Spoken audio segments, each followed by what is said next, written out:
What's up, guys? It's Coach Gaglione here, and this is another edition of the Gags Goals Updates.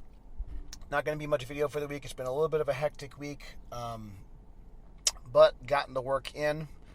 So just want to recap the training quick. This is going to be the next kind of 2 weeks or so. I'm going to keep kind of the volume and the frequency up pretty high. Let me just kind of backtrack for a bit. If this is your first time listening, I'm Coach Gaglione. This is the Gaglione Strength Podcast, Powerlifting for the People podcast. I've been involved in powerlifting and coaching for over 13 years. And this is chronically my weight loss journey. I'm just trying to be stronger, healthier, and leaner. Been as heavy as 340 pounds.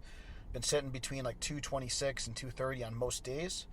And I'm looking to get into the 198 class, which is something I haven't done since 2006, when I was a little teenager. So been as heavy as 340, competing every weight class from super heavyweight to 198, and on my way back down to 198. So kind of ramping things up a bit.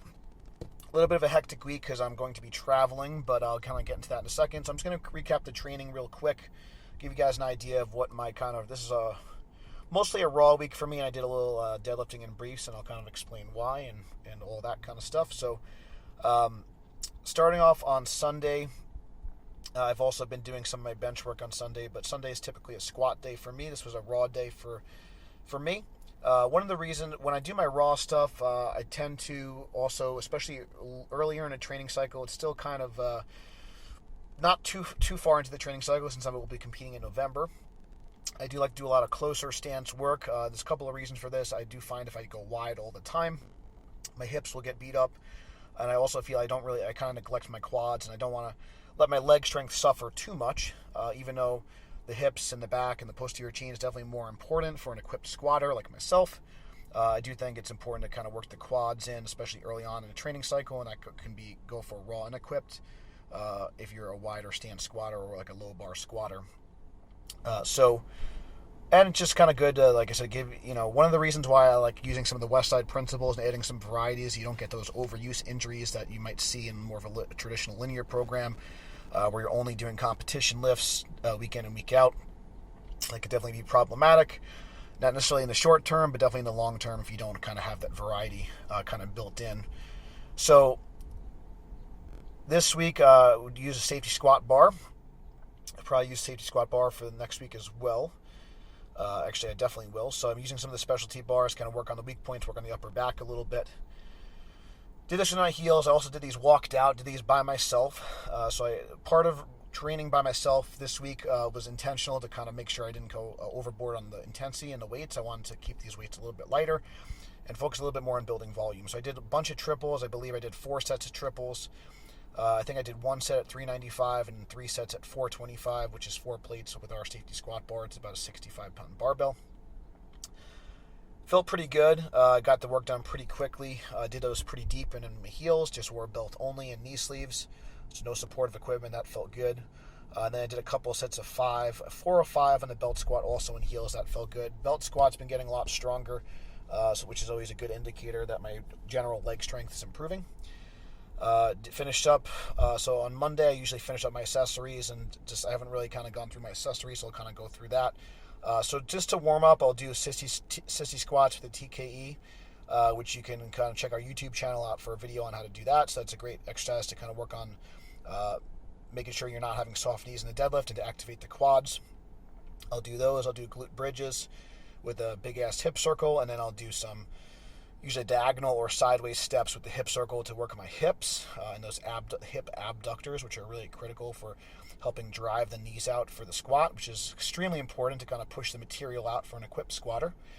And then I always do some leg press against bands, the stand efforting technique. I usually do sets of 15 to 20 on those. Usually do like maybe 1 big drop set, get a lot of reps in there. The bands help accommodate resistance, makes the resistance a little bit heavier at the top where you're mechanically the strongest, and the weight's going to be lighter at the bottom where your kind of knees can be in a mechanically disadvantaged position. So really great exercise for the quads. I really like those quite a bit, especially for higher reps. Then I've been doing the barbell back extensions. I've been just grabbing a preloaded barbell with 100 pounds and doing 15 to 20 reps of those. Sometimes I'll superset those with some hanging crunches or hanging leg raises. do those really controlled, really try to focus on bringing my rib cage to my pelvis and not using a lot of momentum on those. It's a great exercise to kind of really work more the flexion component, but just in a more controlled manner. And you get that traction benefit, and you get some grip benefit if you're not using the straps as well. And I usually finish off with some leg curls and leg extensions, and then just to get some blood in there, and then usually do some cardio after that. It's a medium intensity interval day for me. I mentioned before I've been kind of doing a little bit higher frequency on pressing exercises. I did my main bench movement also on Sunday. I'm trying to think if I did any other accessory work for pressing. I can't remember. Did I do anything besides the belt squat? Well, I know I definitely did the Duffalo bar bench. I can't remember if I did anything after that. So I did Duffalo bar bench. I did 235, between 235 and 245 for 5 triples. No handoff. Again, my bench strength is still down, but it's improving, so I'm happy that my shoulder's handling the Duffalo bar at all. The Duffalo bar is just Chris Duffin's Buffalo bar bench. We use it for benching quite a bit, even though it's really designed for squats. It's going to extend the range of motion. It's going to make it a little bit more time under tension, a little bit more stress on the shoulders, but since you're going through that, it's almost like a deficit bench in a way. So it's going to get a little bit more pec activation, stretch the pecs a little bit more. Especially for guys that have a big barrel chest or they tend to cut down the range of motion quite a bit, it's definitely a good exercise to work the bottom. On Tuesday, I finished off my benching movements. Did some board pressing with the Duffalo bar at 225, some sets of 5 with a close grip. That felt really smooth and strong. Got those done quickly. I supersetted those with some seal rows. I did 5 sets of 5 at 185. Then I did some fat bell benching and some more tricep and lat work after that. I've been trying to do a lot of pauses with my lat work and really try and feel the muscles engage. And I feel like my back strength and stability has been getting a lot better. My mechanics have been better on all 3 lifts as far as stabilizing my upper back and my shoulder blades. So that's definitely paying off big time. So since I was traveling this week, I kind of had to move everything up a day. So I ended up deadlifting on Wednesday. I usually deadlift on Thursday since I'm hitting the road on Wednesday this week. Did some deadlifts in my briefs just to kind of protect my hips a little bit. My deadlifts and my squats and bench are kind of on different cycles. So basically when I'm doing my raw stuff for squats, I'll usually do my equipped deadlifts. And when I'm doing my equipped squats, I'll be doing raw deadlifts, etc. So that's kind of like how I've been balancing things out moving forward. Just trying something a little bit different. Sometimes I might do my equipment all in one week, but I find that if I kind of go every other week and I just kind of separate the squats and the deadlifts, I can recover a little bit better. So something to consider. I don't, not to say usually as I get closer to the meet and a heavier training cycle, heavier in the training cycle, that's kind of I tend to separate the heavy squats and the heavy deads and the equipped deads and the equipped deadlifts. But usually I'll squat and bench will follow the same pattern. Deadlifts and my secondary bench will follow the same pattern. So that's kind of how I break things up. So I did some deadlifting in briefs. So warming up, I always like to do what I call like a switch hit or deadlift. So basically I'll work up with both stances. So I'll do a set conventional and then a set sumo. And a couple of things, reasons I like this, I like to kind of get the benefit of working the different muscles of the conventional and the sumo deadlift. Obviously the sumo deadlift can be more upright, less moment on the back, a little bit more work on the hips and the legs. And the conventional deadlift seems to kind of favor more of like the lower back hamstrings, whereas the sumo deadlift is going to be a little bit more kind of hip and quad kind of movement. But in general, they both kind of work some different things. There are some similarities, but I do like to kind of work both stances. So I did sets of 2 all the way up to, so once I got to 3 plates, I just started taking just 30-pound jumps. So I just made really small jumps. So I did, a set conventional, a set sumo at 3 plates, a set sumo, a set conventional at 345, a set sumo, a set conventional at 375. And then once I got to 405, I put my briefs on. And then I did 6 sets of 2. I did 2 sets at each weight. 405, 435, and 465 for doubles.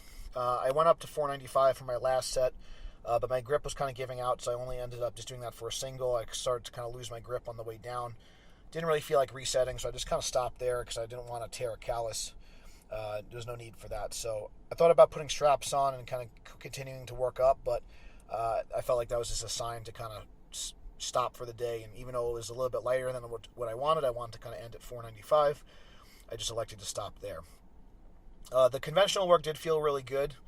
I did 3 sets of 5 at 405, and that felt pretty easy. I wore a loose belt for that, so this is the first time doing deficit conventional deadlifts I've worn a belt. So I'll probably be using a belt for all my supplemental movements moving forward, just to kind of protect my back. I know I kind of did a lot of beltless work last month, really the last 8 weeks, so I feel like I don't really need to do much more beltless work moving forward.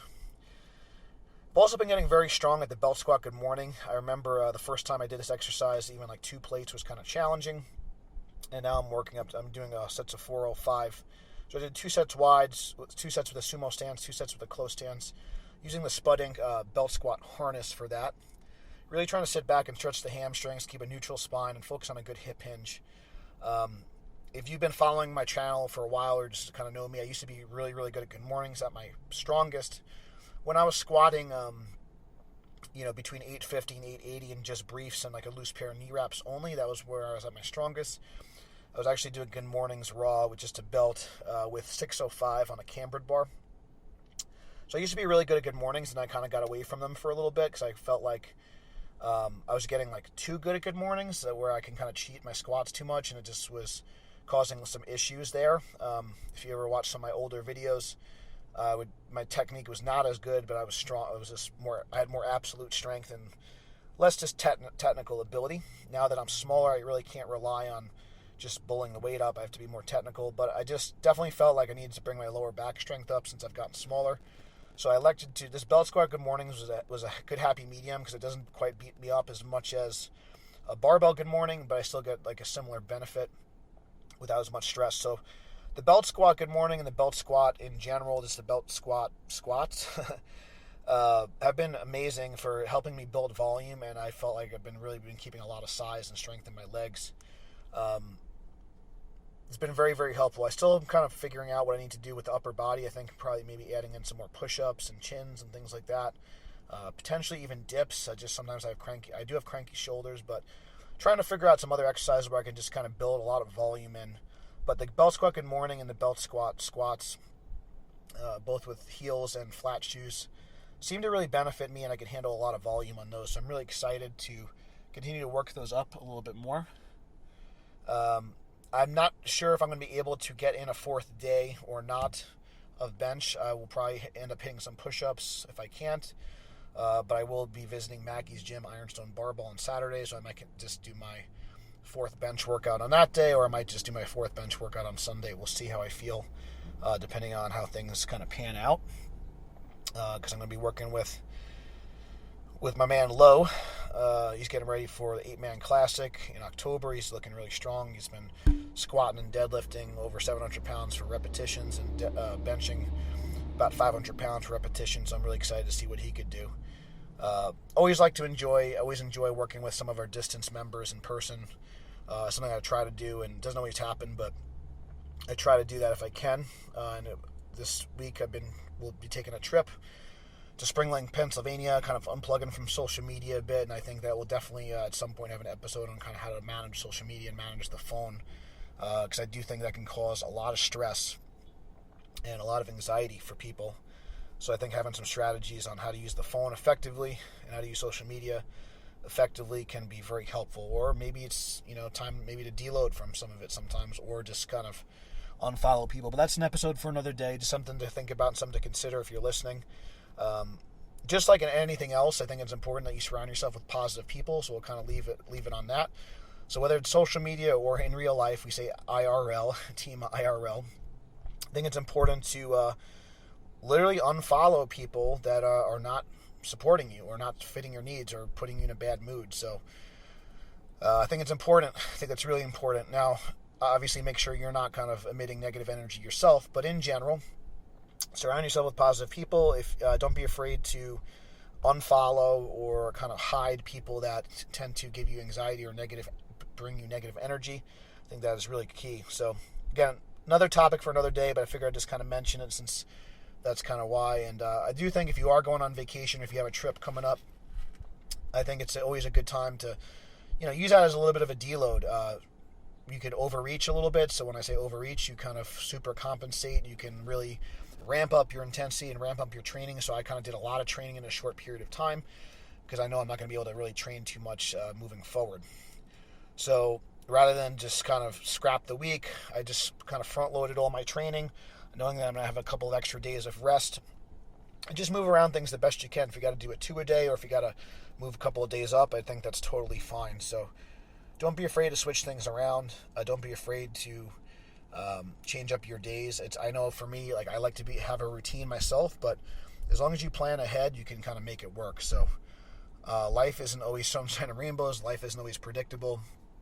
But when you do have these trips planned ahead, and if working out or you have a meet coming up, or if these strength goals or fitness goals are important to you, prepare for it. I have some peri-peri, which is kind of like a low, it's basically a zero carb and low fat beef jerky. I got some bone broth for some sodium and some extra protein and just hydration. I got a lot of water. Because I'm not really sure like what food I'm going to have access to, and I'm probably going to do some fasting as well. So, but I'm still going to get the benefits of relaxing and being in nature and all that. And I'll probably talk a little bit about the trip maybe in another episode or another time. But definitely, if you're interested, we have some past episodes on our podcast for benefits of nature and things like that. So definitely check those out as well. And if this podcast and this channel helped you, please subscribe. Please give us a 5-star review. You can do that on our podcast. You can do that on a Google review. You can do it on a Facebook review, or all three. Every little bit helps spread the message of strength. So if you want to support the program, check out the links below. Really appreciate you guys tuning in. I hope you guys found this valuable. Thank you guys so much for watching. Until next time, stay strong, and we'll see you soon. Strong, and we'll see you soon. Strong, and we'll see you soon. Strong, and we'll see you soon. Strong, and we'll see you soon. Strong, and we'll see you soon. Strong, and we'll see you soon. Strong, and we'll see you soon. Strong, and we'll see you soon.